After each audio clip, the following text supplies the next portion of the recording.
I thought it was one of the most beautiful, sort of poetic, kind of tragic, honest, real stories I'd read in a long time. And obviously, I'd read the novel. I'd read the script first, and then I read the novel, and it was just a beautiful kind of, it was like a history lesson.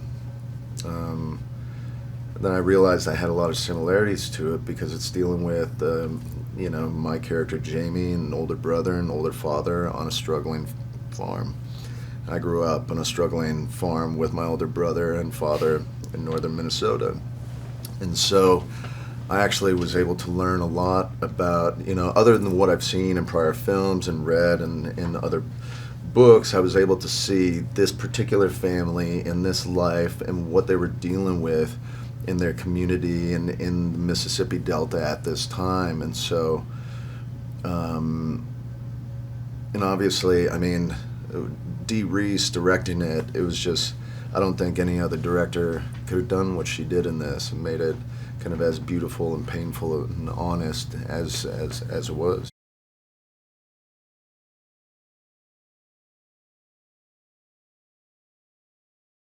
I was really taken away by the fact that, Pariah deals with these characters sort of struggling with their honest identity of where they are in their environment and how to deal with that and how to be honest with that and true to themselves. And she had these beautiful shots where she would just hang on one of the characters, say in the train, and just for a minute or two, when you get to see the dilemma of what they're going through and the inner conflict and the honest pain of them just wanting to be honest with themselves. And there's a lot of that in Mudbound, and a lot of these characters that are very conflicted within this time of post World War II, kind of sharecropping era that we don't get to see very often.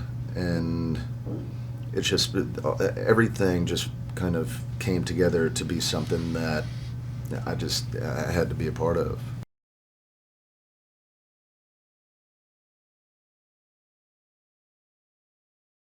At the beginning of the film, Jamie he's taken off from the farm. He never wanted to take over the farm and was faced with a lot of ridicule of his father and calling him a little girl and a sissy. And his older brother always tried to stand up for him a little bit, but was ultimately the man of the farm, the one, his father couldn't really do the chores anymore. So he takes off, and when he heads to war, him and Ronzel come back.